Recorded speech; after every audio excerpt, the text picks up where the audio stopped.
Sveiki visi, tai šiandien papasakosiu, kodėl dažnai būna, kad žmonėm nepasiseka versle, nes pats iš tikrųjų esu Herbalife kompanijoje ir pradėjau čia verslą tiesiog kaip būdamas samdomas darbuotojas, inžinierius, ar ne, ir norėjau eiti visiškai į tą verslo pusę, verslo sritį ir per 8 metus, kaip sako, man kabutėse pasisekė, bet sėkmės tokios nėra, tiesiog yra nuoseklus darbas, sistemiškumas ir panašiai. Ir aš būtent noriu panalizuoti, kodėl tikrai nemažai žmonių, kurie nuėjo kartu ir yra dalis žmonių, kurie nenuėjo arba kurie sako, žinai, nepasisekė man ten, netinka ir taip toliau ir taip toliau. Tai būtent šitą vietą mes truputėlį panalizuosim, kaip viskas vyksta.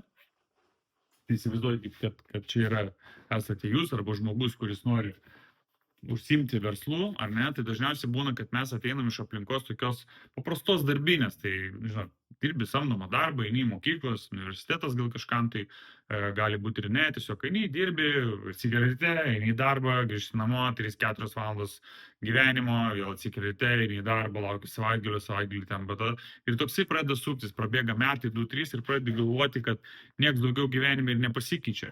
Ir tada pradeda atsirasti mintis, o gal gali būti kitaip. Aišku, mūsų įsitikinimai, faktas, kad riboja, kad čia tas, čia vagis, tas ten nemoka, čia taip toliau ir taip toliau. Nu, iš tos aplinkos dažniau būna, kad paprastų, kaip aš sakau, samdomų darbuotojų mąstymo, nes aš lygiai ten pat buvau, viskas yra tvarkoj. Dėl to, kad tiesiog nuo vaikystės yra skiepijimai tam tikri dalykai ir kai aš noriu kažką tai pradėti, aš bijau, nes einu į nežinią.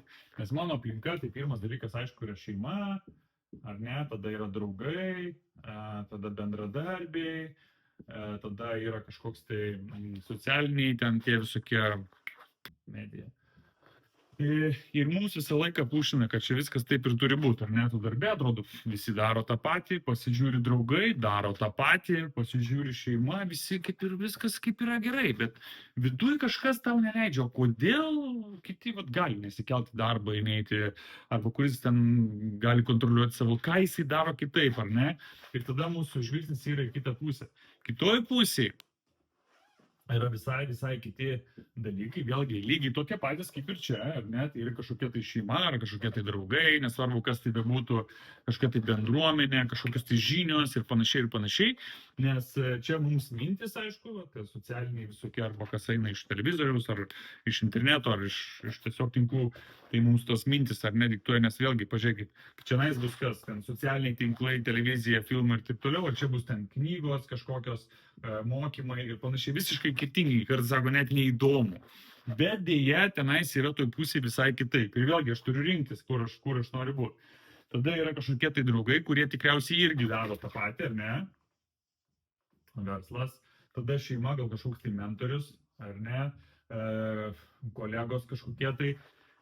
Ir mes esame tame tokiame, kaip magnetizmas. Tai viena, tai kita pusė. Ir kai mes pradedame eiti link kitos pusės, nes tu nori, kažkas tave tenais traukia. Visas šitas dalykas tave visą laiką trauks atgal. Ir aš tikrai, dėl ko aš tą pradedu sakyti, nes, pavyzdžiui, žmogus ateina ir sako, aš noriu verslu, viskas tvarkoja, mes einam darom, judam link tos pusės. Tada ateina šeima ir sako, kur tu važiuoji, o kam čia tau reikia, nu ko čia užsiemi kažkokiam tai nesąmonė, matai, kad tau nesiseka. Kolegos irgi tą patį sakys, draugai išvažiuos, sakysi, nu, man reikia ten į konferenciją kažkokią nuvažiuoti arba į mokymus ir taip toliau, sakys, o, bet tai čia mano gimtadienis, mano vardadienis ir taip toliau, ir čia, o taigi mes čia planavom ir taip toliau, ir tada bus toksai sunkus pasirinkimas. Čia yra magnetizmas, tave vėl traukia atgal ir taip toliau. Ir tada galvoji, ką man dabar daryti, ir tada tokia dilema. Ir po truputėlį žmogus pereidinėja į kitą pusę. Kažkurio laikotarpiu pradeda labai jausis vieniši ir dažniausiai tas vienišumas nepakeliamas yra ir tada galvoju, geriau aš jau dirbsiu, nesuksiu savo galvos ir gyvensiu tą gyvenimą. Vadinasi, savo svajonių arba tikslų išdavystę. Nes čia, kur eini, tai tau nėra jokio, žinai, užtikrintumo. Užtikrintumas yra, kai aš sakau, narve bežionė atėjo, ryte gavo bananą, per pietus bananą, vakare bananą. Kai tu gyveni laisviai, tu bananą turi susimedžioti pats, o tai yra sunku, bet daug įdomiau negu gyventi narve. Tai vėlgi, kur mes norim, nes bežionė pati nusprendžia, kada jinai tą bananą nori gaudyti arba kada jinai nori valgyti. O čia nais mums nusprendžia jau kažkas tai, kaip sakant, prižiūrėtojas zoologijos sodo. Tai va, ir į tą, kaip sakant, pusę judam. Tai tas vienišumo jausmas labai dažnai, praktiškai, tikrai didelis kiekis žmonių, kur tiesiog tas pritraukimas atgal Nes visa ta informacija, 80% tos informacijos eina būtent iš šitos pusės.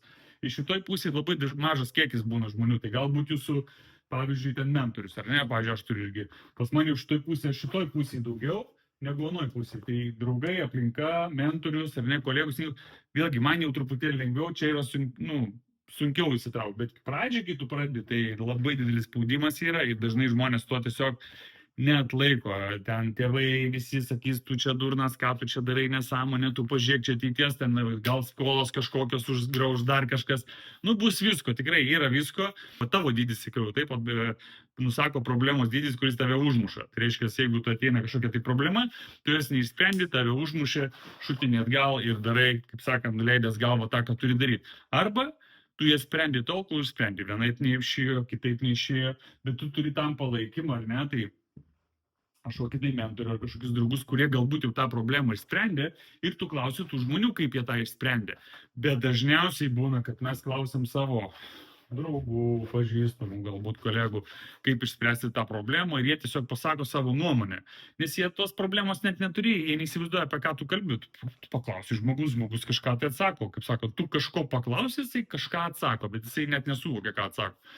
Nu ir dažniausiai, kai mes paklausom, kai aš sakau, mes, žinot, kai tu sveri 120 ir paklausi 150 žmogaus sveriančio, ką daryti su mityba ir jisai to paaiškina, nu tai čia principas maždaug tas pats. Ir tada gaunasi, sprendimas nelabai koks ir mes po truputėlį grįžtame atgal, tau nepavyksta ir taip toliau, taip toliau. Tai tie dalykėliai toliau. Tas, kaip labai svarbu susirasti bendruomenę arba draugus, kurie tu būtent irgi gali priklausyti, ar ne, tai atsiranda vėlgi nauji draugai, nes, kai turbūt ir atsimenat, ar ne, tai čia vieni pasakyk, kas tavo draugai, pasakysiu, kas aš, tai lygiai taip pat pradeda truputėlį keistis draugų ratas. Jeigu tu pats esi rimtas, visą laiką atsakingas požiūris, automatiškai pradės pas tavį ir aplinka tokia, tu pradėsi traukti, nes mes esam tai ką mes traukiam, ar atvirkščiai. Tai va, tai tie svarbus dalykai, ne, kad atsiranda bendruomenė, atsiranda draugai, yra apie ką kalbėti, gali kalbėti apie savo svajonės, apie tikslus, kaip kas ką daro, visai kitokią bendravimo formą. Čia tai kalbėsim, kad tu čia papasakokit, jūs paprastas testas, ateikit draugų kompaniją, papasakokit apie savo tikslus, apie svajonės visiems, pažiūrėsit, kas bus. Ir pamatysit, kas jūsų tikrieji draugai, labai paprasta viskas, easy. Sakys, tu ką, durnas, eik, tu čia nesąmonė, tu kaip tu tai padarysi, ir taip toliau, ir tai tave nusodina. Šitoj pusė sakys, gerai, viskas liuks, žiūrėk, o gal aš irgi taip, o aš taip turiu, ir tave kelia. Tai vėlgi, tave kelia, tave sodina. Vėlgi, atitinkamai šitą pusę visą laiką turi tą savo kainą. Kai aš sakau, kaina yra tai tavo laikas, tikriausiai tavo finansai, kaip tu priimi tas problemas, kaip tu rizikuoji, kaip tu skaitai, kaip tu domiesi.